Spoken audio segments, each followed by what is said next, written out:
అపోస్తల కార్య గ్రంథం నేను ధ్యానం చేస్తూ ఉన్నాను. నేను ధ్యానం చేసినటువంటి సంగతులే ఉదయకాల సమయంలో కొన్ని అవుట్లైన్స్ నేను మీకు తెలియజేయాలని ఇష్టపడతా ఉన్నా. అపోస్తల కార్య గ్రంథము 6వ అధ్యాయంలో నుంచి కొన్ని మాటలు చదువుకుందాం. అపోస్తల కార్య గ్రంథం 6వ అధ్యాయం. ఆ దినములలో శిష్యుల సంఖ్య విస్తరించుచున్నప్పుడు అనుదిన పరిచర్యలో తమలోని విధవరాండ్రను చిన్న చూపు చూచిరని హెబ్రీయుల మీద గ్రీకు భాష మాట్లాడు యూదులు సణుగా సాగిరి.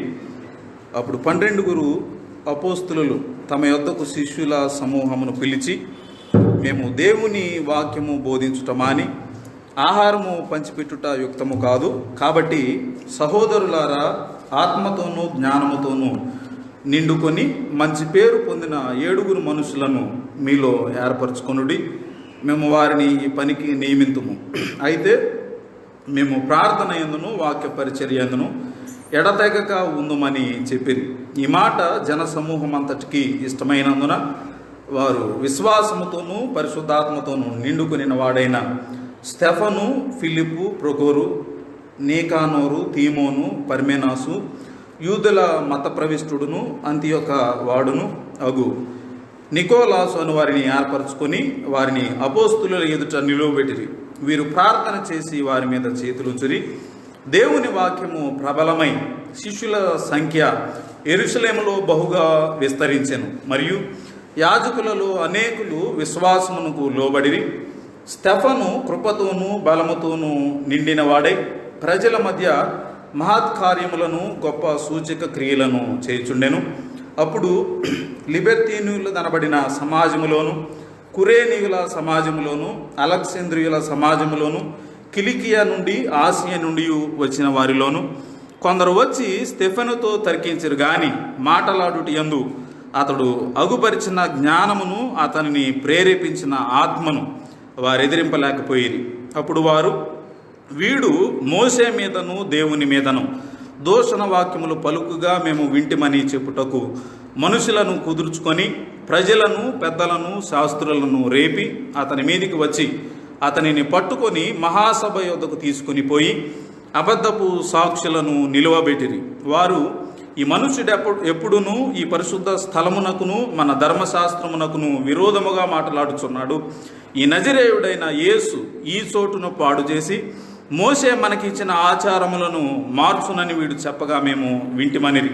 సభలో కూర్చున్న వారందరూ అతని వైపు తేరి చూడగా అతని ముఖము దేవదూత ముఖము వలె వారికి కనబడెను. అదేవిధంగా 7వ అధ్యాయంలో కూడా కొన్ని వచన భాగాలు చదువుకుందాం. ప్రధాన యాజకుడు ఈ మాటలు నిజమేనా అని అడిగెను. అందుకు స్టెఫను చెప్పినదేమనగా, సహోదరులారా, తండ్రులారా, వినుడి. మన పితరుడైన అబ్రహాము హారానులో కాపురముండక మునుపు మెసొపొతామియాలో ఉన్నప్పుడు మహిమగల దేవుడు అతనికి ప్రత్యక్షమై, నీవు నీ దేశమును నీ స్వజనమును విడిచి బయలుదేరి నేను నీకు చూపింపబోవు దేశమునకు రమ్మని అతనితో చెప్పెను. అదేవిధంగా 7వ అధ్యాయంలోనే 51వ వచనం చదువుకుందాం. 51 నుంచి ఆఖరి వరకు చదువుకుందాం. ముష్కరులారా, హృదయములను చెవులను దేవుని వాక్యమునకు లోపరచనొల్లని వారలారా, మీ పితరుల వలె మీరును ఎల్లప్పుడూ పరిశుద్ధాత్మను ఎదురించుచున్నారు. మీ పితరులు ప్రవక్తలలో ఎవరిని హింసింపకయుండిరి. అనీతిమంతుని రాకను గూర్చి ముందు తెలిపిన వారిని చంపిరి. ఆయనను మీరు ఇప్పుడు అప్పగించి హత్య చేసిన వారైతిరి. దేవదూతల ద్వారా నియమింపబడిన ధర్మశాస్త్రమును మీరు పొందితిరి గాని దానిని గైకొనలేదని చెప్పెను. వారి మాటలు విని కోపముతో మండిపడి అతనిని చూచి పండ్లు కొరికిరి. అయితే అతడు పరిశుద్ధాత్మతో నిండుకొనిన వాడై ఆకాశము వైపు తేరి చూచి దేవుని మహిమను, యేసు దేవుని కుడి పార్శ్వమందు నిలిచి యునుటను చూచి ఆకాశము తెరవబడుటయు మనుష్య కుమారుడు దేవుని కుడి పార్శ్వమందు నిలిచి ఉండుటయు చూచుచున్నానని చెప్పెను. అప్పుడు వారు పెద్ద కేక వేసి చెవులు మూసుకొని ఏకముగా అతని మీద పడి పట్టణకు వెలుపలికి అతనిని వెళ్ళగొట్టి రాళ్ళు రువి చంపిరి. సాక్షులు సౌలు అను ఒక యవనుని పాదముల యొద్ద తమ వస్త్రములు పెట్టిరి. ప్రభువును గూర్చి మొర్రపెట్టుచు, యేసు ప్రభువా, నా ఆత్మను చేర్చుకొనమని స్టెఫను పలుకుచుండగా వారు అతనిని రాళ్లతో కొట్టిరి. అతడు మోకాళ్ళలోని, ప్రభువా, వారి మీద ఈ పాపము మోపకుమని గొప్ప శబ్దముతో పలికెను. ఈ మాట పలికి నిద్రించెను. సౌలు అతని చావునకు సమ్మతించెను. 8వ అధ్యాయం 1-2 వచనాలు. ఆ కాలమందు యెరూషలేములోని సంఘమునకు గొప్ప హింస కలిగినందున అపోస్తలులు తప్ప అందరూ యూదయ సమరయ దేశములయందు చెదరిపోయిరి. భక్తిగల మనుషులు స్టెఫనును సమాధి చేసి అతనిని గూర్చి బహుగా ప్రలాపించిరి. చిన్న ప్రార్థన చేసుకుందాం. ప్రేమ కలిగిన తండ్రి, పరిశుద్ధుడా, మహోన్నతుడా, మీ పరిశుద్ధ పాదములకు వందనాలు, స్తోత్రములు చెల్లిస్తున్నాం. ఈ ఉదయకాల సమయంలో మీ పాదాల ముందుకు రావడానికి, ఆత్మతో సత్యముతో మిమ్మల్ని ఆరాధించడానికి మీరు మాకు దయచేసినటువంటి గొప్ప తరుణాన్ని బట్టి వందనాలు, స్తోత్రములు చెల్లిస్తున్నాం. ఇంతవరకు నాయన ప్రభువా, మీ యొక్క ఆత్మ నడిపింపును మీరు మాకు దయచేశారు. ఆరాధనలో మేము పాడినటువంటి పాటల్లో మీ యొక్క నామమును మహింపరుచుకున్నారు. అందుని బట్టి వందనాలు, స్తోత్రములు చెల్లిస్తున్నాం. ఈ 2వ సెషన్లోనికి మేము వచ్చి ఉంటుండగా మీ సహాయం కొరకే ప్రార్థన చేస్తున్నాం. అయ్యా, మీ వాక్యము వినాలని, మీ వైపు మేము చూడాలని మీరిచ్చేటువంటి ఆ యొక్క ఆశీర్వాదం, ఆత్మ నింపుదల నాయనా ప్రభువా కొరకై మేము మీ వైపు చూస్తూ ఉన్నాం. తండ్రి, మీ వాక్యం ద్వారా మాతో మాట్లాడండి. మా ప్రాణములకు తెప్పరిల్లును దయచేయమని వేడుకొంచు ఉన్నాం. మా ఆత్మలకు కావలసినటువంటి ఆహారమును దయచేయండి. ఆత్మలో ఉజ్జీవమును, పురుకొల్పును దయచేయమని వేడుకొంచు ఉన్నాం. మీ యొక్క వాక్యమునైనా మా యొక్క జీవితాలకు వెలుగునిచ్చేది, నెమ్మదినిచ్చేది, బలపరిచేది మీ స్వరమును మాకు వినిపించండి. దైవ గ్రంథంలో చదువుకున్నటువంటి యొక్క మాటలు దీవించి మాకు వినిపించండి నాయన. నిలబడి నేను నిష్ప్రయోజకుడను, మీ సిలువు చాటున మరుగుపరిచి నాకు కావలసినటువంటి వర్తమానం మీరే దయచేదురని, మహిమా ఘనత ప్రభావములు మీరు పొందమని మా ప్రభువును మా రక్షకుడైన యేసుక్రీస్తు వారి అతి శ్రేష్టమైన నామంలో స్తుతించి ప్రార్థించి అడిగి వేడుకుంటున్నాము తండ్రి, ఆమేన్. ప్రియులారా, మనం చదువుకున్నటువంటి వాక్య భాగం మరి మనకందరికీ బాగా తెలిసినటువంటి వాక్య భాగమే. అపోస్తుల కార్యముల గ్రంథం ఆదిమ సంఘ చరిత్రను తెలిపేటువంటి గ్రంథం ప్రియులారా. అపోస్తుల కార్యముల గ్రంథం ఆదిమ సంఘం ఏ విధంగా ఏర్పడిందో, ఏ విధంగా విస్తరించి అభివృద్ధి చెంది ప్రభువు కొరకు ఏ విధంగా నిలబడిందో, అప్పుడు ఉన్నటువంటి భక్తులు, శిష్యులు, అపోస్తులు ఏ విధంగా పరిచర్యలో ముందుకు కొనసాగారు, వారు ఆత్మను పొందుకొని ఏ విధంగా ప్రభువులో బలపరచబడి ధైర్యముగా సిలువ సువార్తను ప్రకటించారో ఈ అపోస్తుల కార్యగ్రంథం వివరిస్తుంది ప్రియులారా. సువార్తల ఆ యొక్క చాప్టర్స్ మనం చూసినప్పుడు, సువార్తల్లో మనం గమనిస్తే ప్రభు అయిన యేసుక్రీస్తు వారు శరీరధారిగా ఈ లోకంలో ఉన్నప్పుడు ఆయన ఏ విధంగా అద్భుతాలు జరిగించాడో, ఏ విధంగా సువార్త ఆయన ప్రకటించాడో, ఏ విధంగా అనేక మందిని తన శిష్యులుగా చేసుకున్నాడో, ఆ యొక్క వివరాలన్నీ సువార్తల్లో మనం గ్రంథంలో మనం ఏం చూస్తున్నాం? ఆయన ఆత్మరూపిగా మన మధ్యలో ఉండి ఆయన చేస్తున్నటువంటి కార్యాలు ఈ అపోస్తుల కార్యగ్రంథంలో మనం చూస్తూ ఉన్నాం. ఆయన పరలోకమునకు చేర్చుకొనబడిన తరువాత ఆయన ఎవరిని పంపించాడండి? వాగ్దానం చేయబడినటువంటి ఆత్మను ఆయన ఈ లోకంలోనికి పంపించాడు. ఆత్మరూపిగా ఆయన మన మధ్యలో ఉండి, వారి మధ్యలో ఉండి, ఆదిమ సంఘములో ప్రజలతో, విశ్వాసులతో ఉండి ఏ విధంగా ఆయన కార్యములు జరిగిస్తూ వచ్చాడో ఆ యొక్క వివరాలు, ఆ యొక్క కొనసాగింపు, ఆ సంఘము ఏ విధంగా వర్ధిల్లుతూ ఉన్నదో, ఆత్మను పొందుకొని వారు ఏ విధంగా ప్రభువులో ముందుకు సాగుతూ ఉన్నారో ఆ యొక్క విషయాలన్నీ కూడా అపోస్తుల కార్య గ్రంథంలో వ్రాయబడి ఉన్నాయి ప్రియులారా. ఈ యొక్క గ్రంథం మనం చదువుతూ ఉన్నప్పుడు సంఘమును గురించినటువంటి విషయాలు, సంఘము ఏ విధంగా ఏర్పడింది, ప్రభు పరిచర్య ఏ విధంగా జరిగించారు, ఎందుకు అంత విస్తారముగా వారు వృద్ధి చెందారు, ఎందుకు అంత త్వరగా సిలువ యొక్క సువార్త వ్యాప్తి చెంది అనేక సంఘాలు ఏర్పడినవో ఈ యొక్క అధ్యాయాలు అపోస్తుల కార్య గ్రంథం మనం చదువుతూ ఉన్నప్పుడు మనకు అర్థమవుతుంది ప్రియులారా. అపోస్తుల కార్య గ్రంథం మనం చదవకపోతే చాలా మిస్ అవుతాం కదండి. అపోస్తుల కార్య గ్రంథం చదవకపోతే ఏం మిస్ అవుతాం మనం? అసలు సంఘం ఏ విధంగా ఏర్పడిందో, అప్పుడు ఉన్నటువంటి అపోస్తులు శిష్యులు ఏ విధంగా పరిచర్య చేశారో ఆ యొక్క పూర్వ విషయాలు మనకి తెలియదు. అందుగురించే మనం ఒక గ్రంథాన్ని మనం ధ్యానం చేసేటప్పుడు అసలు ఈ గ్రంథం నేను ఎందుకు చదవాలి, ఈ గ్రంథం నేను చదవకపోతే దాని ద్వారా కలిగేటువంటి నష్టం ఏంటో మనం తెలుసుకొని ఆ గ్రంథాన్ని, దేవుని యొక్క వాక్యాన్ని మనము ధ్యానం చేయాలి ప్రియులారా. మనం చదువుకున్నటువంటి 6వ అధ్యాయము 7వ అధ్యాయంలో ఒక పరిచారకుడు, ఒక విశ్వాసి కనబడుతూ ఉన్నాడు కదండి. ఆయన పేరేంటి? స్టెఫన్. అందరికీ సుపరిచయమైనటువంటి పేరు ప్రియులారా. 8వ అధ్యాయముతో మొదటి 2 వచనాలతో ఆయన యొక్క జీవితం అక్కడ వరకు ఏ విధంగా ముగిసిందో, ఏ విధంగా భక్తులు ఆయన యొక్క శరీరాన్ని సమాధి చేశారో ఆ విషయాలన్నీ మనం గమనిస్తూ ఉన్నాం ప్రియులారా.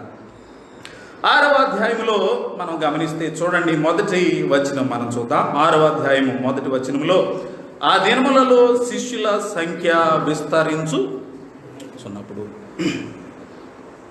7వ వచనం కూడా గమనించండి ప్రియులారా. దేవుని వాక్యము ప్రబలమై శిష్యుల సంఖ్య బహుగా విస్తరించెను. మనము అధ్యాయాలు అలా చదువుకుంటా వెళతా ఉంటే దాదాపు ప్రతి అధ్యాయంలో కదా ఏ విధంగా శిష్యుల సంఖ్య విస్తరించబడిందో, దేవుని యొక్క వాక్యము ఎంత ప్రబలముగా వ్యాపించిందో ఈ యొక్క అధ్యాయంలో మనం చూస్తాం ప్రియులారా. ఒక ప్రక్కన సేవ అభివృద్ధి చెందుతా ఉంది అనుకుంటే వారి మధ్యలో చిన్న చిన్న ఆటంకాలు కూడా వచ్చినాయి ప్రియులారా. ఒక ప్రక్క ప్రభువు కార్యం జరిగిస్తూ ఉన్నాడు. శిష్యులు అనేక మందిగా శిష్యులుగా చేయబడతా ఉన్నారు. మనం 2వ అధ్యాయంలో మనం చూస్తే దాదాపు ఎంతమంది రక్షించబడ్డారండి పేతురు ప్రసంగం ద్వారా? 2వ అధ్యాయంలో మనం గమనిస్తే 3,000 మంది రక్షించబడినట్లుగా మనం 3,000 మందేనండి. 2వ అధ్యాయము 37వ వచనంలో చూడండి, వారు ఈ మాట విని హృదయంలో నొచ్చుకుని, సహోదరులారా మేమేమి చేతుమని పేతురుని కడమ అపోస్తలులను అడిగెను.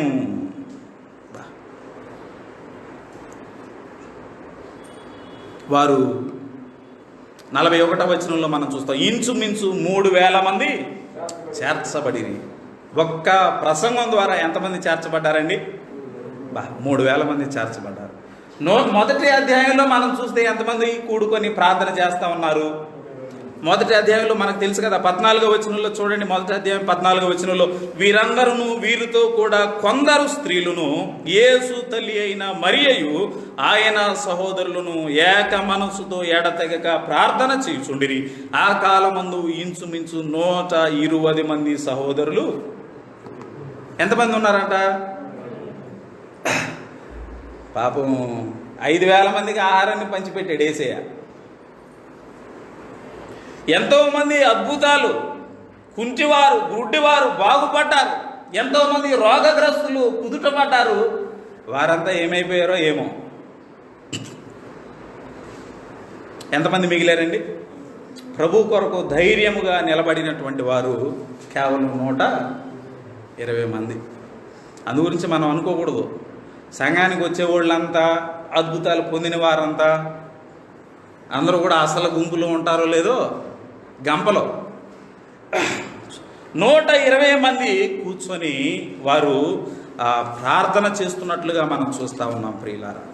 ఏక మనసుతో ఎడతెగక ప్రార్థన చేయుచుండిరి. 2వ అధ్యాయంలో వీరి యొక్క ప్రార్థన ఫలితంగా పేతురు అక్కడ ఉన్నటువంటి వారంతా పరిశుద్ధాత్మను పొందుకొని శక్తిని పొందుకొని ఇప్పుడు శిష్యులు సువార్త ప్రకటిస్తా ఉన్నారు. 2వ అధ్యాయంలో మనం గమనిస్తాం కదా ఆ యొక్క విషయాలు. 2వ అధ్యాయంలో 4వ వచనంలో చూడండి. 2వ అధ్యాయం 4వ వచనం, అందరూ పరిశుద్ధాత్మతో నిండిన వారై ఆ ఆత్మ వారికి వాక్శక్తి అనుగ్రహించిన కొలది అన్య భాషలతో మాట్లాడ సాగిరి. 14వ వచనం గమనించాను ప్రియులారా. అయితే పేతురు ఆ 11తో కూడా లేచి నిలిచి బిగ్గరగా వారితో ఇట్లనెను, యోదయ మనుషులారా, యెరూషలేములో కాపురమున్న సమస్త జనులారా, ఇది మీకు తెలియనుగాక, చెవియొగ్గి నా మాటలు. పేతురు ఇంకా ప్రసంగం చేయడం మొదలుపెట్టాడు. అప్పుడు దాకా వెనుకంజ వేసినటువంటి పేతురు ఇప్పుడు ముందుకు వచ్చాడండి. వాస్తవానికి ఆయన సమాధి చేసిన తర్వాత పేతురు ఎక్కడికి వెళ్ళాడు? మరలా సముద్రం దగ్గరికి వెళ్ళిపోయి మరలా చేపలు పట్టుదాము రండి అని చెప్పి వాళ్ళ బ్యాచ్ మొత్తాన్ని తీసుకెళ్ళిపోవడానికి సిద్ధమయ్యాడు. కానీ చూడండి ప్రియుల, ప్రభువు తిరిగి లేచిన తర్వాత వారిని దర్శించి వారిని బలపరిచినప్పుడు వారు 10 దినములు ప్రార్థనలో వారు కూడి కనిపెట్టినప్పుడు శిష్యులంతా ఆత్మను పొందుకొని శక్తితో వారు నింపబడిన వారై, ఎక్కడైతే వారు అబద్ధం చెప్పారో, ఎక్కడైతే వారు ఆ ప్రభువు నాకు తెలియదే అని బొంకారో, అదే స్థలంలో యెరూషలేములో వారు ఇప్పుడు మాట్లాడుతూ ఉన్నారు. యోదయ మనుషులారా, గలిలయరారా కదా, యోదయ మనుషులారా, యెరూషలేములో కాపురమున్న సమస్త జనులారా. 33వ వచనం చూడండి. దేవుడు నిశ్చయించిన సంకల్పమును ఆయన భవిష్యత్తు జ్ఞానమును అనుసరించి అప్పగింపబడిన ఈయనను మీరు దుష్టుల చేత సిలువ వేయించి చంపితిరి. మరణము ఆయనను బంధించి ఉండుట అసాధ్యము గనుక దేవుడు మరణ వేదనను తొలగించి. 36వ వచనం కూడా చూడండి ప్రియులారా, 2:36, మీరు సిలువ వేసిన ఈ యేసునే దేవుడు ప్రభువుగాను క్రీస్తుగాను నియమించెను. ఇది ఇశ్రాయేలు వంశమంతయు రూఢిగా తెలుసుకొనవలెనని. ఎక్కడ మాట్లాడుతూ ఉన్నాడండి ఈ యొక్క ప్రసంగం? యెరూషలేములోనే. మీరు సిలువ వేసిన ఈ యేసునే. ఇప్పుడు డైరెక్ట్గా ఫేస్ చేయడానికి సిద్ధపడ్డాడు.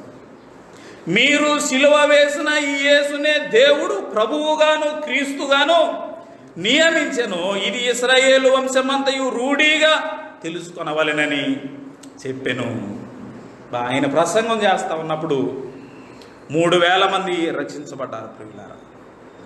రక్షించబడిన వారంతా సంఘములో చేర్చబడ్డారు. వారంతా అపోస్తుల బోధలో, సహవాసములో, రొట్టె విరుచుటలో, ప్రార్థన చేయుట యందు ఎడతెగక ఉండిరి. 42వ వచనంలో మనం చూస్తూ ఉన్నాం. 44, 45 వచనాలు చూడండి. విశ్వసించిన వారందరూ ఏకముగా కూడి తమకు కలిగినదంతయు సమిష్టిగా ఉంచుకొనిరి.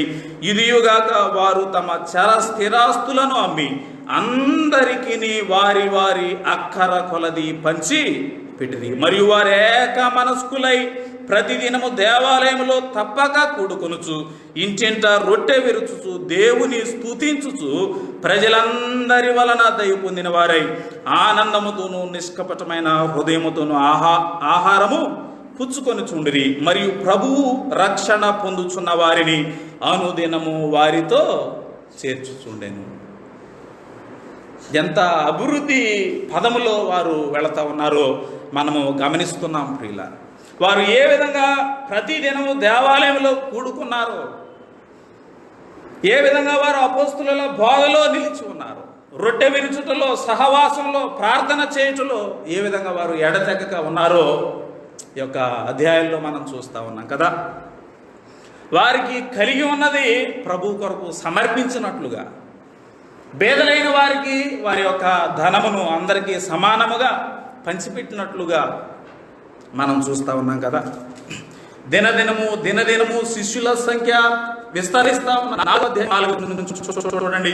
4వ అధ్యాయం 4వ వచనం, వాక్యము వినిన వారిలో అనేకులు నమ్మిరి, వారిలో పురుషుల సంఖ్య ఇంచుమించు 5,000. రెండవ అధ్యాయం ఎంతమంది ఉన్నారండి? 3,000 మంది ఉన్నారు. ఇప్పుడు 4వ అధ్యాయంకి వచ్చేపాటికి ఎంతమంది అయ్యారు? ఇంచుమించు 5. అది ఎవరి సంఖ్య? 5,000 పురుషుల సంఖ్య. 5,000 ప్లస్ 5,000 వేసుకోవచ్చేమో కదా. పురుషులు 5,000 మంది ఉన్నారంటే స్త్రీలు ఖచ్చితంగా, ఇంకా పిల్లలు అందరిని తీసేసిన 10,000 మంది. 10 ప్లస్ రెండవ అధ్యాయంలో 3,000 మంది, 13,000. శిష్యుల సంఖ్య విస్తరిస్తున్న మనం చూస్తా ఉన్నాం ప్రియులారా. 5వ అధ్యాయంలో చూడండి, 5వ అధ్యాయంలో మనం చూద్దాం. చూడండి 12వ వచనం, 5:12. ప్రజల మధ్య అనేకమైన సూచక క్రియలను మహత్కార్యములను అపోస్తుల చేత చేయబడుచుండెను, మరియు వారందరూ ఏక మనస్కులై సొలొమోను మంటపములో ఉండిరి. 14వ వచనంలో చూడండి, ప్రజలు వారిని ఘనపరచుచుండిరి, పురుషులను స్త్రీలను అనేకులు మరి ఎక్కువగా విశ్వాసులై ప్రభు పక్షమున. ఇక అనేకులు సంఖ్య చెప్పడానికి లేదండి, ఇంకా అనేకులు ప్రభు పక్షమున చేర్చబడిరి. 5వ అధ్యాయము 28వ వచనం చూద్దాం. చూడండి 5వ అధ్యాయం 28వ వచనం. దయచేసి వాక్యాన్ని గమనించండి, మనం కొంత నేర్చుకోవడానికి ఉపయోగపడు. ప్రధాన యాజకుడు వారిని చూచి, మీరు ఈ నామమును బట్టి బోధింప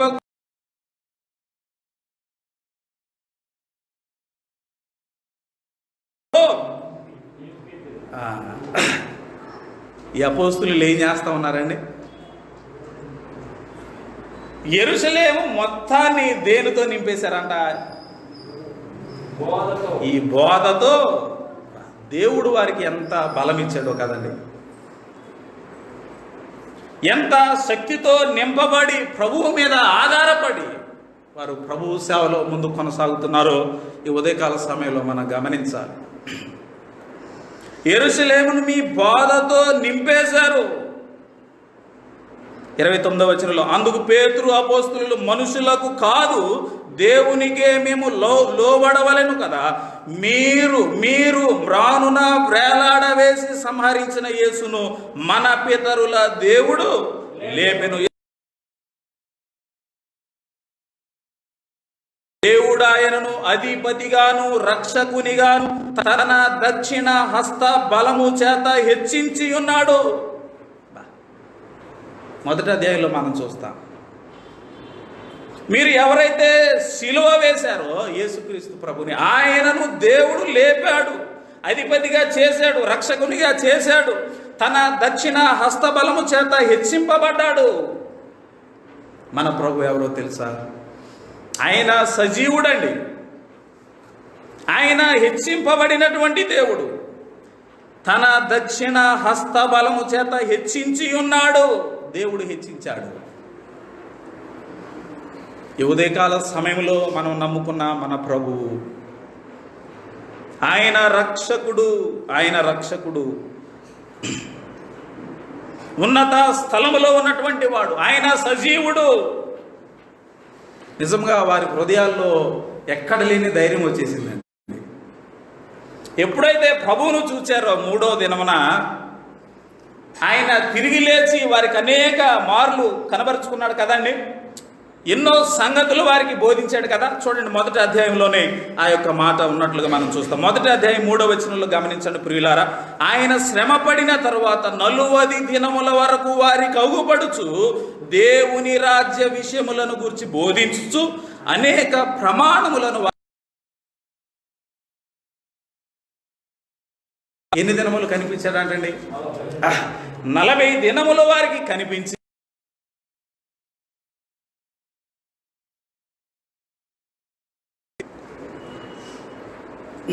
వారికి బోధించాడు, ఎన్నో విషయాలు బోధించాడు, వారిని బలపరిచాడు. ప్రియులారా, నిజంగా వారిలో ఎక్కడ లేని సంతోషం వారికి వచ్చేసిందండి. అందరూ చూస్తూ ఉంటుండదు కదా, ఆయన ప్రభువు ఆరోహణుడే పరలోకమునకు చేర్చుకొనబడింది. అయితే ఈ విధంగా శిష్యుల సంఖ్య విస్తరిస్తూ ఉన్నది.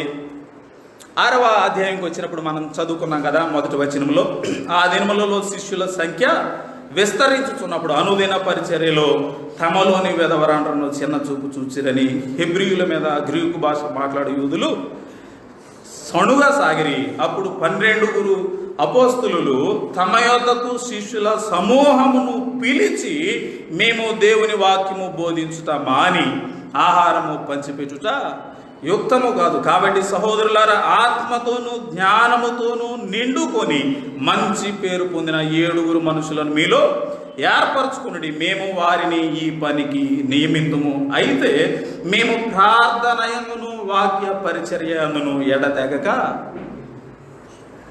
శిష్యుల సంఖ్య విస్తరిస్తూ ఉన్నది. ప్రాబ్లం వచ్చింది. సంఘం విస్తరించబడేటప్పుడు ప్రాబ్లమ్స్ కూడా వస్తాయా? లేదండి, వస్తాయి ఖచ్చితంగా. సాతానుడు ప్రవేశించి ఏ విధంగానైనా ఇబ్బందులు పెట్టాలని ఆలోచన చేస్తాడు. పంచిపెట్టే విషయంలో ఇప్పుడు ప్రాబ్లం వచ్చిందనమాట. ఈ ధనం పంచిపెట్టే విషయంలో, ఆహారం పంచిపెట్టే విషయంలో కొంత ఇబ్బంది వచ్చింది. వారు చెప్తా ఉన్నారు, హెబ్రీ మాట్లాడేటువంటి యూదుల మీద ఎవరో సణుగుతా ఉన్నారంట, గ్రీకు భాష మాట్లాడే యూదులు. ఎందుకని?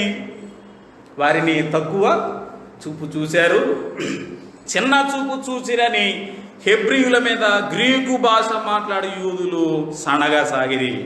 అప్పుడు 12 అపోస్తలులు తమ యొద్దకు శిష్యుల సమూహమును పిలిచి, ఈ యొక్క అధ్యాయంలో మనం చూస్తూ ఉన్నాం ప్రియులారా, అపోస్తలులు ఏం చేస్తూ ఉన్నారంటే, అక్కడ ఉన్నటువంటి సంఘాన్ని, అక్కడ ఉన్నటువంటి శిష్యుల సమూహాన్ని అంతటిని పిలిచి ప్రాబ్లం వచ్చిందని చెప్పి కూర్చోబెట్టి వారితో మాట్లాడి, మీలో ఆత్మతో నిండుకొనినటువంటి 7 ఏర్పరచండి.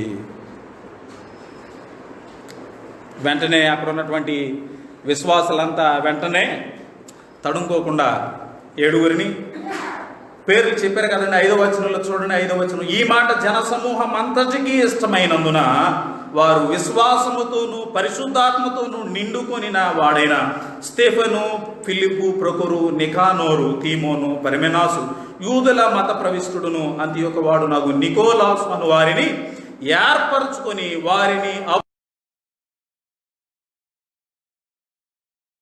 వారి మీద. ఇప్పుడు సంఘస్థులు ఏం చేస్తూ ఉన్నారంటే, చెప్పిన వెంటనే ఒక 7 ఎన్ని వేల మంది ఉన్నారు కదా, ఆ 1000 మందిలో సెలెక్ట్ చేయడం అనేది చాలా ఇంపాసిబుల్. 7 సెలెక్ట్ చేయాలంటే అది చాలా కష్టం ప్రియులారా. వారు పరిచర్యలో ముందున్నటువంటి వారు, ఆత్మతో నిండుకొని ప్రభు యొక్క ఆ పనిలో నిమగ్నమైనటువంటి వారు. సంఘం గుర్తించిందండి వాళ్ళని. సంఘం గుర్తించి ఒక 7 పేర్లని అపోస్తలుల దగ్గర తీసుకొని వెళితే వారు కూడా ఏం చేశారంటే ప్రార్థన చేసి వారి మీద చేతులుంచి 2 పరిచర్యలు ఈ యొక్క అధ్యాయంలో మనం చూస్తూ ఉన్నాం కదా. ఒక పరిచర్య ఏంటంటే ఆత్మ సంబంధమైన పరిచర్యగా ఉన్నది, మరొకటి మెటీరియల్ అంటే అనుదిన పరిచర్య. ఆ యొక్క పరిచర్యలో సహాయపడేటువంటి వారుగా మనం చూస్తాం. 2 పరిచర్యలు.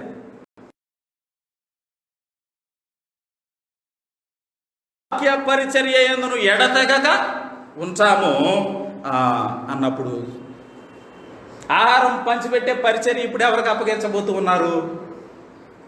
ఎవరికి అప్పగించబోతూ ఉన్నారండి? అక్కడ ఉన్నటువంటి 7 ఏర్పరచుకున్నటువంటి 7 విశ్వాసులకు. వీరైతే దేనిలో ఉన్నారు? అపోస్తలులు అయితే దేనిలో ఉన్నారు?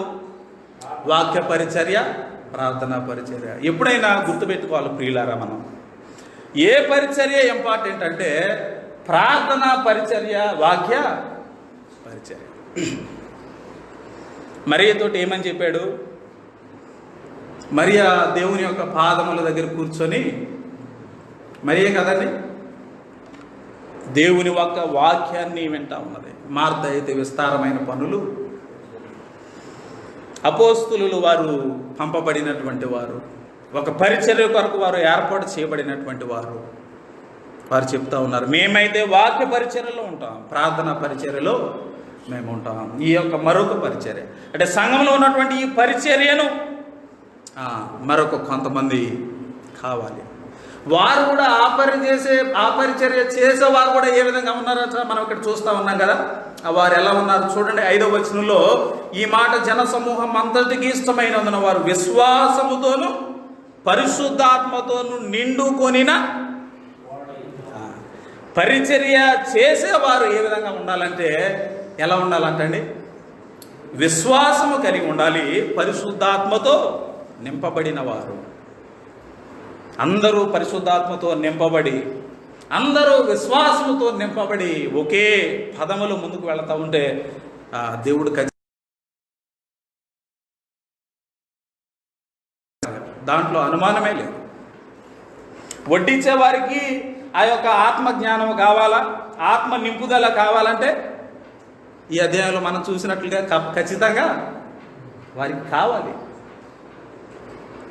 కానుకల పట్టే పరిచర్య, లేదంటే ఆహారం వడ్డించే పరిచర్య, లేదంటే మరొక పరిచర్య, వ్యాన్ నడిపించాలా సువార్త పరిచర్యలో వారు కూడా ఆత్మతో నింపబడాలి. కరపత్రికలు పంచిపెట్టాల వారు కూడా ఆత్మతో జ్ఞానముతో నిండుకొనిన వారై ఉండాలి.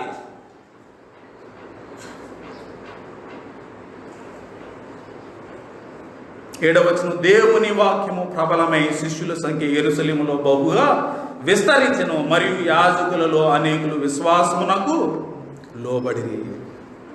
8వ వచనం మనం చదువుదాం. స్తెఫను కృపతోను బలముతోను నిండిన వాడై ప్రజల మధ్య మహత్ కార్యములను గొప్ప సూచక క్రియలను, వాస్తవానికి గొప్ప కార్యాలు మహత్ కార్యాలు ఉన్నది కదండి. ప్రజల మధ్య అనేకమైన సూచక క్రియలను మహత్ కార్యములను అపోస్తుల చేత చేయబడుచుండెను. అపోస్తులు వాస్తవానికి మహత్ కార్యములు అపోస్తుల చేత చేయబడుచుండెను. ఇక్కడ మనం గమనిస్తే ఒక పరిచారకుని చేత దేవుడు ఏం చేస్తా ఉన్నాడు. 8వ వచనం, స్తెఫను కృపతోను బలముతోను నిండిన వాడై ప్రజల మధ్య మహత్ కార్యములను గొప్ప సూచక క్రియలను. ఎంత గొప్ప విషయం అండి ప్రియులారా. ఆత్మతో నిండుకొనినటువంటి వాడు, కృపతో నిండుకొనినటువంటి వాడు, బలముతో నింపబడినటువంటి వాడు గొప్ప సూచక క్రియలను చేయుచుండెను. 9వ వచనం చదువుదాం. అక్కడ కొంతమంది గ్రూప్ ఉన్నారు కదండి. అప్పుడు లిబిరితే నులదనబడిన సమాజములోను, కురేనీయుల సమాజములోను, అలెగ్జాంద్రియుల సమాజములోను, కిలికియా నుండి ఆసియా నుండి వచ్చిన వారిలో కొందరు వచ్చి స్తెఫనుతో తర్కించిరి గాని మాటలాడుటయందు అతడు అగుపరిచిన జ్ఞానమును అతనిని ప్రేరేపించిన ఆత్మను వారు ఎదిరింపలేక ఈ యొక్క పరిచారకుని యొక్క లక్షణాలు మనం గమనిస్తే ప్రియులారా చాలా అద్భుతంగా ఉన్నాయండి. అతడు కృపతో నిండుకొనినటువంటి వాడు, బలముతో నింపబడినటువంటి వాడు, అతను విశ్వాసము కలిగినటువంటి వాడు, పరిశుద్ధ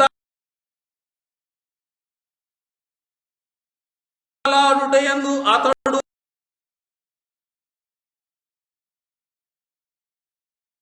ఎదిరింపలేకపోయిరి. ఇది మామూలుగా మానవుల వల్ల అయితే ఇది సాధ్యము కాదు ప్రియులారా.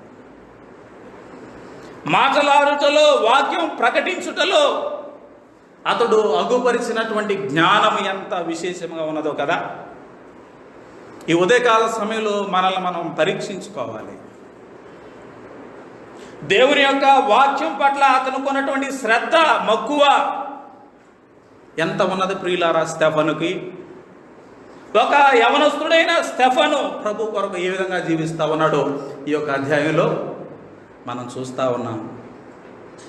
పట్టుమని 30 సంవత్సరాలు ఉంటాయో లేదో తెలియదండి. 40 సంవత్సరాల లోపే ఉంటుందని స్తెఫను యొక్క వయసు కొంతమంది పండితులు చెప్తా ఉన్నారు. ఈ యవనస్తుడైన స్తెఫను దేనితో నింపబడ్డాడు? ఆత్మతో నింపబడ్డాడు, కృపతో నింపబడ్డాడు, దైవ జ్ఞానం.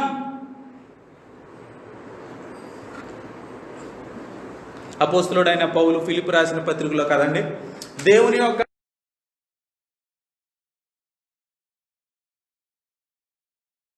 గంటతో సమానముగా ఎంచుకొని ఈ దినాల్లో యవనస్తులమైనటువంటి మనం బలముతో యవన కాలంలో ఉన్నటువంటి మనము కూడా ఏం చేయాలండి? దేవుని యొక్క వాక్యాన్ని ధ్యానము చేయాలి, ప్రార్థన చేయాలి, ఆత్మతో నింపబడాలి, దేవుని కొరకు పనిచేసే సాధనాలుగా, పనిముట్లుగా వాడబడాలి. వాక్యం చదవమంటే మనోళ్ళు చదవట్లే. నేను చెప్తున్నానని ఏమనుకోవద్దు దయచేసి. ప్రార్థన చేయమంటే మనోళ్ళు చేయలేకపోతా ఉన్నారు కదా. వాక్యం చదవమంటే చదవలేని పరిస్థితిలో ఉన్నారు. ప్రభు కొరకు ఈ పని చేయాలంటే చేయలేనటువంటి పరిస్థితిలో ఉన్నారు. మనం గమనిస్తే 7వ అధ్యాయంలో ఒక చిన్న మాట అడిగాడండి ప్రధాన యాజకుడు. ఈ మాటలు నిజమేనా అని అడిగాను. అందుకు స్టెఫను చెప్పినదేమనగా ఆయన మొదలుపెట్టి ఆయన యొక్క ప్రసంగం కాదు, జవాబు మొదలుపెట్టి, సహోదరులారా, తండ్రులారా వినుడి, మన పితరుడైన అబ్రహాము హారానులో కాపురం ఉండక మునుపు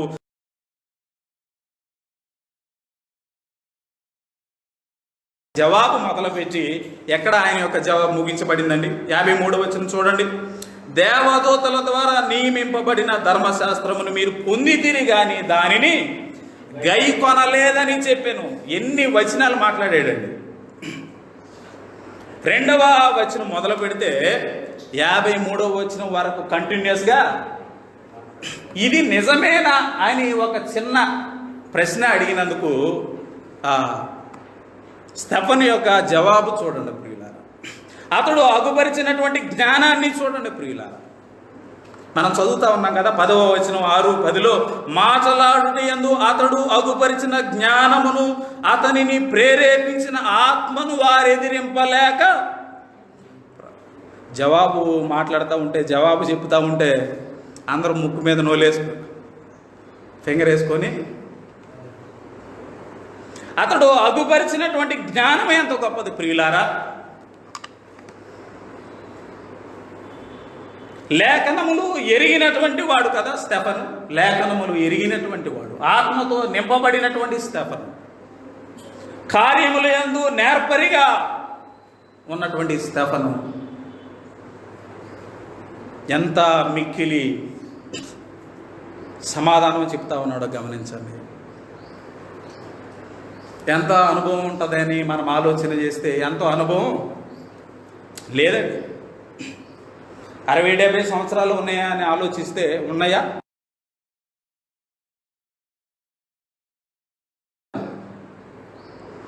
ప్రభు పరిచర్యలు అపోస్తలుల దగ్గర ఉండి నేర్చుకొని ఆహారం పంచిపెట్టడానిక సిద్ధముగా ఉన్నాడు. మరొక పరిచర్య సిద్ధముగా ఉన్నాడు. ఈ ఉదయకాల సమయంలో మనం ఆలోచన చేద్దాం. ఆదికాండం నుంచి ప్రకటన వరకు మనకి బుక్స్ నేమ్స్ చెప్పమంటే ఖచ్చితంగా చెప్పగలమా? మనం చెప్పలేము. ఆదికాండంలో ఏమున్నదో విషయాలు మనకు తెలియదు. ప్రకటన గ్రంథంలో ఏమున్నదో మనకు తెలియదు. 30 సంవత్సరాల నుంచి మనం దేవుని సన్నిధికి వస్తూనే ఉన్నాం. నిర్గమకాండంలో ఏమున్నదో మనకు తెలియదు. అసలు మత్తయి సువార్త అంటే ఏంటో తెలియదు. ఎవరైనా మన ప్రభు అయిన యేసుక్రీస్తు వారి యొక్క వంశావళి, ఆయన ఎక్కడ పుట్టాడు, ఎక్కడ జన్మించాడు, ఎందుకు వచ్చాడు, ఎలా వచ్చాడు, దేనికోసం వచ్చాడు, ఎప్పుడు మరణించాడు, ఎప్పుడు తిరిగి లేచాడు, ఈ విషయాలు చెప్పమంటే మన వాళ్ళంతా ఎలా చూస్తారండి? తెల్లమోహాలు వేసుకొని చూస్తారు. అవునా కదా?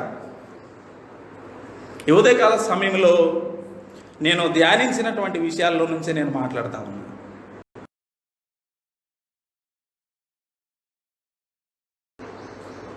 మన యొక్క ఆత్మీయ స్థితి ఏ విధంగా ఉన్నదో ఈ యొక్క యవనస్తుని చూసి మనం బుద్ధి తెచ్చుకోవాలి. అతడు అగుపరిచినటువంటి జ్ఞానం ఎంత గొప్పది ప్రియులారా. ఎంతమంది మనము ప్రతిరోజు దేవుని యొక్క వాక్యాన్ని ధ్యానం చేస్తాం? నేను యవనస్తుల్ని అడుగుతాను, నువ్వు ధ్యానం చేస్తావా? జోయల్, నువ్వు కనీసం ఒక అధ్యాయమన్నా చదువుకో. యవ్వన కాలంలో ప్రభువు కొరకు నిలబడకపోతే మిగిలిన జీవితం అంతా ప్రభువు కొరకు నిలబడలేదు. దానికి నేను చిన్నతనంలోనే ప్రభు కొరకు నేను ఆ పరిచర్యలో ఉన్నాను కాబట్టి ఈ దినం మీ ఎదుట నుంచొని కొంచెం ఒక 4 మాటలు షేర్ చేసుకోవడానికి నాకు దేవుడు కృప చూపించాడు. ఈ సమయంలో వాక్యం చదువుట నిర్లక్ష్యము చేస్తే, పాటలు పాడుట, వాక్యము ధ్యానం చేయుట, ప్రభు పరిచర్యలో ముందుకు రాలేకపోతే ఇంకెప్పటికీ నువ్వు రాలేవు, ఎప్పటికీ చదవలేవు, ఎప్పటికీ పాడలేవు.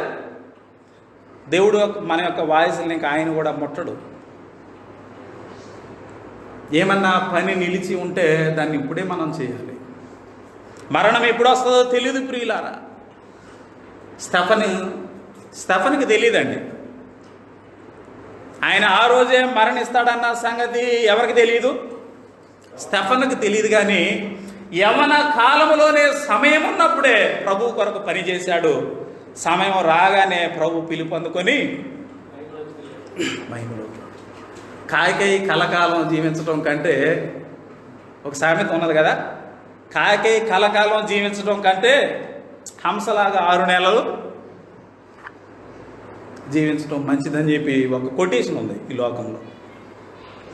ప్రభువు మనకిచ్చినటువంటి సమయంలోనే 30 సంవత్సరాల ఏజ్లోనే, 35 సంవత్సరాల ఏజ్లోనే, ఈ 40 సంవత్సరాల ఏజ్లోనే మనం ఏం చేయాలంటే ప్రభు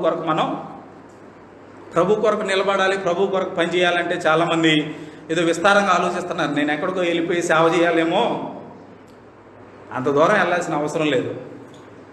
ప్రభువు చెప్పినటువంటి వాక్యాన్ని ధ్యానం చేస్తూ ప్రభువు కొరకు నమ్మకంగా జీవించడమే దేవుని యొక్క చిత్తాన్ని నెరవేర్చడం. ప్రభువుని పూర్ణ హృదయముతో ప్రేమించడమే దేవుని యొక్క చిత్తాన్ని నెరవేర్చడం.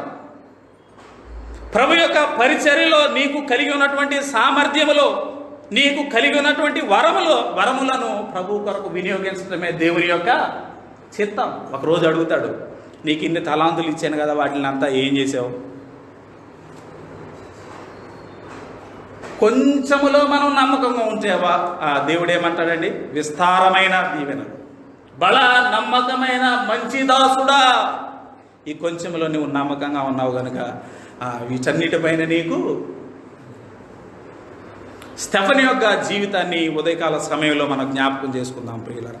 ఆత్మతో నిండుకొనినటువంటి వాడు, జ్ఞానముతో నింపబడినటువంటి వాడు, లేఖనములను ఎరిగినటువంటి వాడు స్టెఫను ప్రియులారా. ఆ 7వ వచనంలో కొన్ని మాటలు నేను జ్ఞాపకం చేసి ముగిస్తాను. ప్రధాన యాజకుడు ఈ మాటలు నిజమేనా అని అడిగాను. అందుకు స్టెఫను చెప్పినది ఏమనగా, సహోదరులారా, తండ్రులారా, వినుడి. మన పితరుడైన అబ్రహాము హారానులో కాపురమునొక మునుపు మెసొపొతామియాలో ఉన్న మహిమగల దేవుడు అతనికి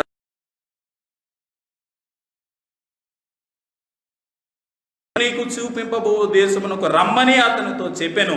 అప్పుడు అతడు కల్దీయుల దేశమును విడిచిపెట్టి హారానులో కాపురముండెను. అతని తండ్రి చనిపోయిన తరువాత అక్కడ నుండి మీరు ఇప్పుడు కాపురమున్న ఈ దేశముందు నివసించుటకై దేవుడు అతనిని అబ్రహాముతో మొదలుపెట్టాడండి. ఆయన యొక్క జవాబు అబ్రహాముతో మొదలుపెట్టి తర్వాత మోసే దగ్గరికి వచ్చాడు, యోసేపు దగ్గరికి వచ్చాడు. చూడండి 9వ వచనంలో చూడండి, ఆ గోత్రకర్తలు మత్సరపడి యోసేపును ఐగుప్తులోనికి పోవుటకు అమ్మివేసిరి, కానీ దేవుడు అతనికి తోడై ఉండి అతని శ్రమలన్నిటిలో నుండి అతనిని విడిపించి తప్పించి దయను జ్ఞానమును ఐగుప్తు రాజైన ఫరో ఎదుట అతనికి అనుగ్రహించినందున ఫరో ఐగుప్తునకును తన ఇంటికి అంతటికి అతనిని అధిపతినిగా ఫస్ట్ పాయింట్ తీసుకొస్తా ఉన్నాడు. ఆ 12 గోత్రకర్తల్లో ఏ విధంగా యోసేపును హెచ్చించాడో, తన యొక్క సొంత అన్నలు, సొంత ప్రజలు ఏ విధంగా ఆయనను త్రోసివేసి ఐగుప్తు దేశానికి అమ్మివేసినా కూడా ప్రభువు ఏ విధంగా యోసేపుని హెచ్చించాడో ఆ విషయాలు మాట్లాడుతూ ఉన్నాడు. మన సొంత వారు ఒకవేళ మనల్ని పట్టించుకోకపోతే, లేదంటే అమ్మివేస్తే, ఈ లోకంలో విడిచిపెట్టేస్తే ప్రభు ఏం చేస్తాడండి? పరాయి దేశములో, ఐగుప్తు దేశములో ఈ యోసేపు ప్రభువు కొరకు నమ్మకంగా జీవించినప్పుడు యోసేపుని ఏం చేశాడండి? ఐగుప్తు దేశానికి అధిపతిగా చేశాడు. తనను అమ్మివేసినటువంటి అన్నలకు ఆహారము పెట్టేటువంటి వాడు.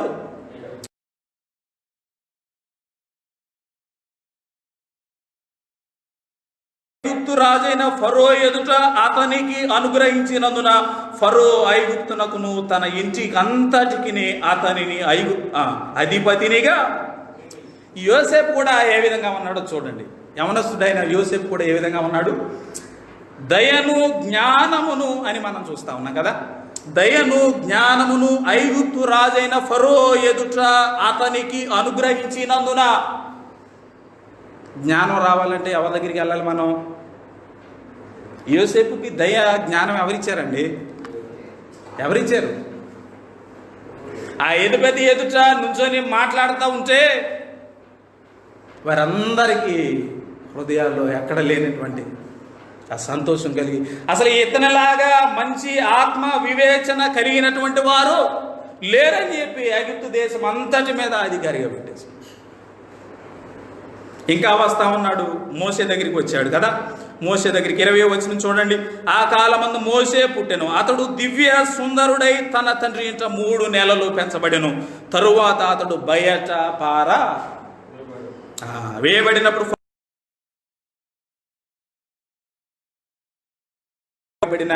మోసేని ఏ విధంగా దేవుడు హెచ్చించాడో కూడా ఈ యొక్క స్తెఫను మాట్లాడుతూ ఉన్నాడు.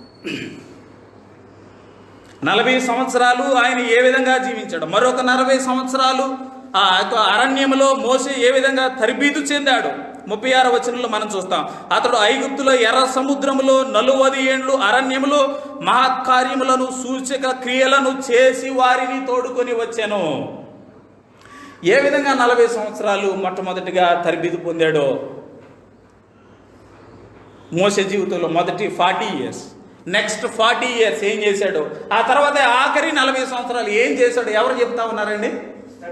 స్టెఫన్ చెప్తా ఉన్నాడు. వాస్తవానికి ఈ యొక్క విషయాలని ఆదికాండ గ్రంథంలో మనకు దొరకవు. 33వ వచనం చూడండి. అందుకు ప్రభు, నీ చెప్పులు విడువుము, నీవు నిలిచియున్న చోటు పరిశుద్ధ భూమి. ఐగుప్తులోనున్న నా ప్రజల దురవస్థను నేను నిదానించి చూచి తిని, వారి మూలుగు వింటిని, వారిని విడిపించుటకు దిగి వచ్చి తిని. మోసేని దేవుడు ఎందుకు ఏర్పరచుకున్నాడు? విడిపించడానికి. ఐగుప్తు దేశంలో ఆ ఇశ్రాయేలు ప్రజలు బాధ అనుభవిస్తూ ఉంటే వారి యొక్క దురవస్థను చూచి నేను నిదానించి చూచి తిని. 34వ వచనం చూడండి. 7:34వ వచనం. ఎవరు నిదానించి చూచింది? అమ్మా,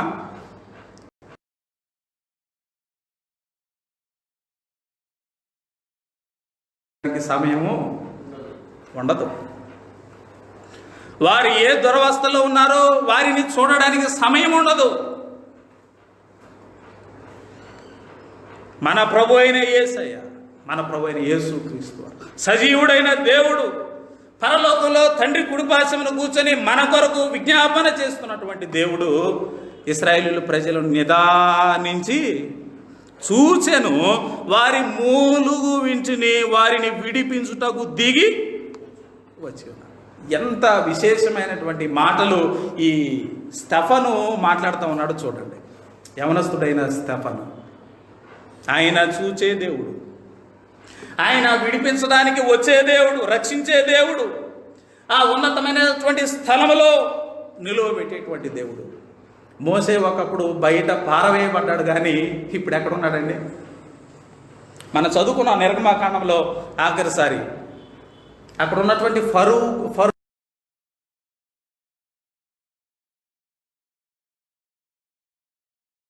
మోసే గురించి మాట్లాడుతూ ఉన్నాడు. తర్వాత ఎవరి దగ్గరికి వచ్చాడు? మోసే గురించి మాట్లాడి మీరంతా చదవండి. 38వ వచనంలో, సీనాయి పర్వతం మీద తనతో మాట్లాడిన దేవదూతతోనూ మన పితరులతోనూ అరణ్యములోని సంగమందు ఉండి మనకిచ్చుటకు జీవవాక్యములను తీసుకొనిన వాడు మోసే గురించి. ఆ ధర్మశాస్త్రము అతని చేతికి ఇవ్వబడిందని మాట్లాడుతూ ఉన్నాడు. ఇంకా ఆఖరిగా 51వ వచనంలోనికి వచ్చేసేయండి దయచేసి. 51. ముష్కరులారా, హృదయములను చెవులను దేవుని వాక్యమునకు లోపరచనులని వారా, మీ పితరుల వలె మీరు ఎల్లప్పుడూ పరిశుద్ధాత్మను ఎదిరించుచున్నారు. మీ పితరులు ప్రవక్తలలో ఎవనిని హింసింపకయుండిరి, ఆ నీతిమంతుని రాకను గూర్చి ముందు తెలిపిన వారిని చంపిరి, ఆయనను మీరు ఇప్పుడు అప్పగించి హత్య చేసిన వారు. యోసేపు నిరాకరించారు, మోసేని నిరాకరించారు, ఆఖరికి మీరు ఎవరిని నిరాకరించారు? ముష్కరులారా, జవాబు మొదలుపెట్టాడు, సహోదరులారా అని చెప్పి మొదలుపెట్టి ఇక ఆత్మతో నిండుకున్నాడు కదండి, ధైర్యంగా ప్రకటిస్తున్నాడు కదండి. 51 వచ్చేపాటికి, ముష్కరులారా, హృదయములను చెవులను దేవుని వాక్యమునకు లోపరచునలని వారలారా, మీ పితరుల వలె మీరును ఎల్లప్పుడూ పరిశుద్ధాత్మను ఎదురించుచున్నారు. యేసును మీరు నిరాకరించారు, ఆయనను సిలువ వేసి చంపేశారు, పరిశుద్ధాత్మను ఎదిరిస్తా ఉన్నారు, దేవుని యొక్క కార్యములను ఎరుగుటలేదు, ఆయనను మీరు అప్పగించి హత్య చేసిన వారిని 53వ వచనంలో దేవదూతల ద్వారా నియమింపబడిన ధర్మశాస్త్రమును మీరు పొందితీరి కానీ దానిని గైకొనలేదని బా. వీరికి ధర్మశాస్త్రం ఇవ్వబడింది కానీ వారు ఏం చేశారండి? యూదులు, ఇశ్రాయేలీలు గైకొనలు. మనకు కూడా ధర్మశాస్త్రం ఇవ్వబడింది, జీవవాక్యం ఇవ్వబడింది, కానీ మనం కూడా ఏం చేస్తా ఉన్నాం? చదవడానికి సమయం లేదు. ఈ వారంలోనే అనుకుంటా విలియం టిండేల్ గారు కదండి ఈ యొక్క బైబిల్ రావడానికి ఇంగ్లీష్లోనికి తర్జుమా చేయట్లో కదా, తెలుగులోనికి తర్జుమా చేయట్లో విలియం కేరీ గారు పడినటువంటి ప్రయాస ఎంత గొప్పది ప్రియులారా. ఆయన అనువదించినటువంటి క్రొత్త నిబంధన మొత్తం ఒకనొక రోజున ఏమైందండి? కాలిపోయింది. మరలా మొదలుపెట్టాడు, మరలా ట్రాన్స్లేట్ చేయడం మొదలుపెట్టాడు. ఆయన యొక్క పట్టును విడిచినటువంటి వాడు కాదు. ఎంతో శ్రమ, ఎంతో చెమట, ఎంతో కష్టం. వారందరూ కష్టపడితే ఈ యొక్క గ్రంథము కనీసం దీన్ని తీసుకొని రావడానికి కూడా చాలామందికి నామోషిగా ఫీల్ అవుతూ ఉన్నారు. చాలామంది సెల్లల్లోనే చదువుతూ ఉన్నారు, సెల్లల్లోనే వాకింగ్ చెప్తా ఉన్నారు. చూస్తా ఒక ఆయన చెప్పాడు, ఇది హోలీ బైబిల్, అది హోలీ సెల్ల కాదని ఒక ఆయన చెప్పాడు. ఇది హోలీ బైబిల్, సెల్ల ఏంటి? హోలీ సెల్ల, హోలీ సెల్ల కాదు, ఇది మాత్రమే హోలీ బైబిల్. మనకి ఎప్పుడన్నా సమయం లేనప్పుడు, లేదంటే పరిస్థితులు కుదరనప్పుడు ఎప్పుడన్నా మనం సెలలో తీసి ఏం చేయాలండి? చదువుకోవాలి, ధ్యానం చేయాలి. కానీ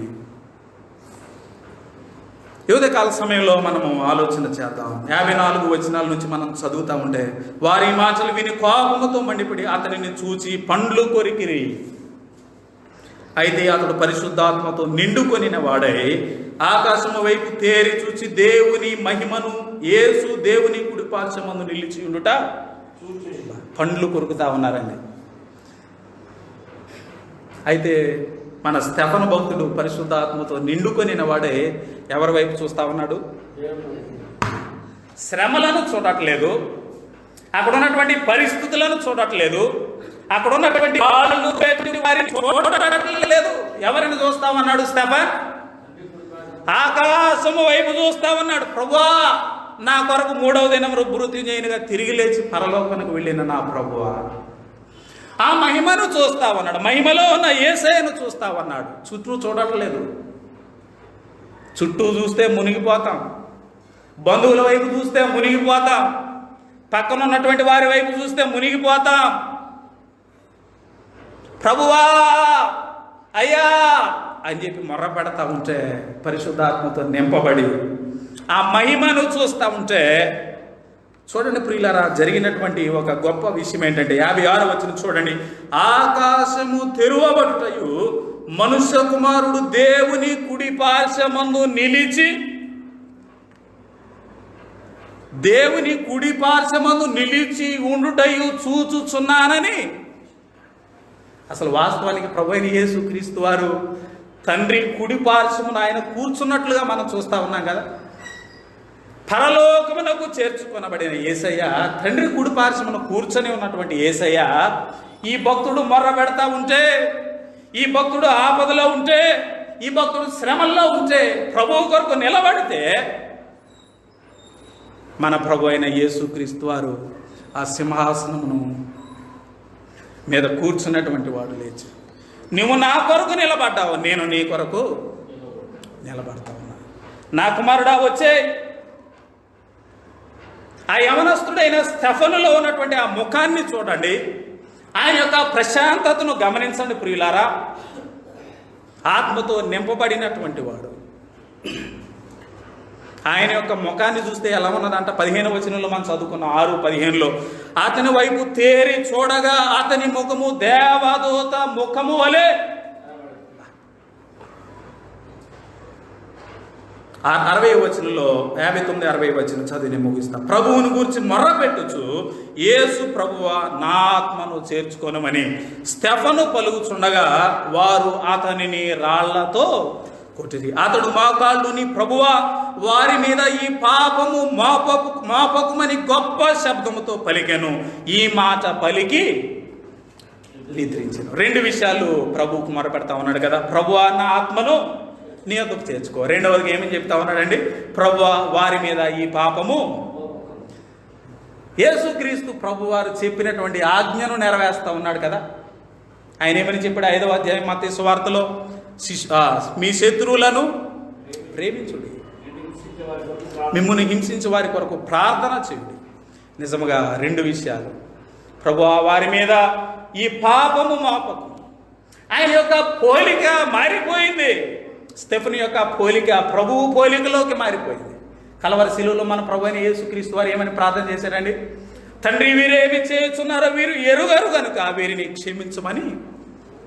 స్టెఫెను యొక్క పోలిక మారిపోయింది. ఆయన యొక్క బ్రతుకు మారిపోయింది. ఆయన జీవించే విధానం మారిపోయింది. యవన కాలంలో ప్రభువు కొరకు నిలబడ్డాడు. అతడు అగుపరిచిన జ్ఞానం, అతను పొందుకున్నటువంటి ఆ యొక్క ఆత్మ వారు ఎదిరింపలేకపోయారు. నిజముగా ఈ మాట పలికి నిద్రించాను.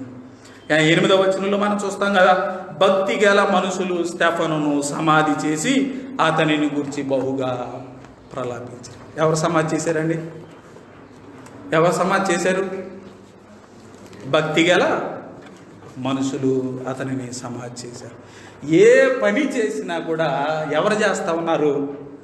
అది వాక్య పరిచర్య, పాటల పరిచర్య, ఆహారం పంచిపెట్టే పరిచర్య, లేదంటే ఆ భక్తులను సమాధి చేసే పరిచర్య ఎవరు చేస్తూ ఉన్నారంట? పరిశుద్ధులంతా వచ్చేసారు. వారు ఆ యొక్క లోటును గుర్తిస్తూ ఉన్నారు. మా భక్తుడు, మా స్నేహితుడు వెళ్ళిపోయాడు. వారికి ఒక ప్రక్కన ఆనందమే, పరలోకంలో ఉన్నాడని వారికి నిశ్చయితమే, కానీ శారీరకంగా ఆ భక్తుడు మన మధ్యలో లేడని వారు ప్రలాపించారు. భక్తి గల మనుషులందా చేరి వచ్చి గంభీరముగా, ఘనముగా ఆ యొక్క సమాధి కార్యక్రమం నిర్వహించారు. స్టెఫెను పోలికలో మనం ఉన్నామా? ఈ ఉదయకాల సమయంలో మన ప్రశ్న ఇదే. స్టెఫెను పోలికలోనికి మనం వస్తూ ఉన్నామా? మనము ఎలా ధ్యానం చేస్తూ ఉన్నాం? మన యొక్క ప్రవర్తన ఏ విధంగా ఉంది? మన యొక్క జీవితం ఏ విధంగా ఉన్నది? ప్రభువు మనకి ఇచ్చినటువంటి సమయంలోనే ఏ విధంగా ప్రభువు కొరకు మనము జీవించాలో ఉదయకాల సమయంలో ఆలోచన చేద్దాం. జీవించిన తక్కువ కాలంలో ప్రభు కొరకు నమ్మకంగా జీవించాడు. మొట్టమొదటి హతసాక్షి ఎవరండి? మొట్టమొదటి హతసాక్షి ఎవరు? సంఘ పెద్ద కాదా? సంఘ కాపురుల, శిష్యుల, అపోస్తుల? ఎవరు చెప్పాలి? ఒక నార్మల్ విశ్వాసి. కనుక ఆ విషయాలని మన హృదయంలో పెట్టుకుందాం. ప్రభు కొరకు నమ్మకంగా జీవిద్దాం. చిన్న ప్రార్థన. ప్రేమ కలిగిన తండ్రి, పరిశుద్ధుడా, మహోన్నతుడా, ఈ ఉదయకాల సమయంలో ప్రభువా మా ఎదుటికి మీ భక్తుడైన స్టెఫెను తీసుకుని వచ్చారు నాయన. ప్రభువా మీ వైపు చూచాడు, శ్రమల్లో మీ వైపు చూచాడు, కృంగిపోలేదు ప్రభువా, రాళ్లను చూసి బెదిరిపోలేదు. మహిమలో ఉన్న మీ వైపు చూచినప్పుడు ఆయన యొక్క హృదయం ఎంత సంతోషంగా ప్రార్థన, ప్రభువా ఈ ప్రజల మీద ఈ పాపం మోపకు, నా ఆత్మను చేర్చుకొనమని చక్కగా పలికాడు. ఎంత ధైర్యం ఇచ్చారు ప్రభువా. మీ యొక్క భక్తుల మరణము ప్రభువా మీకు ఎంతో విలువైనది, అది ఎంతో ఘనమైనది ప్రభువా. అవి మీకే వందనాలు, స్తోత్రములు చెల్లిస్తున్నాను. ఈ లోకంలో జీవించిన దినాల్లో మేమందరం మీ కొరకు జీవించడానికి సహాయం చేయండి. వాక్య ధ్యానం, ప్రార్థన జీవితం మాకు దయచేయండి. మీ కొరకు సాక్షుల్లో నిలవబెట్టమని, మీ ఆత్మతో నింపి మమ్మల్ని పంపించమని మా ప్రభువును, మా రక్షకుడైన యేసుక్రీస్తు వారి అతి శ్రేష్టమైన నామంలో స్తుతించి ప్రార్థించి అడిగి వేడుకుంటున్నాము తండ్రి. తండ్రైన దేవుని ప్రేమ, ప్రభువైన యేసుక్రీస్తు వారి కృప, పరిశుద్ధాత్మ అన్యోన్య సహవాసం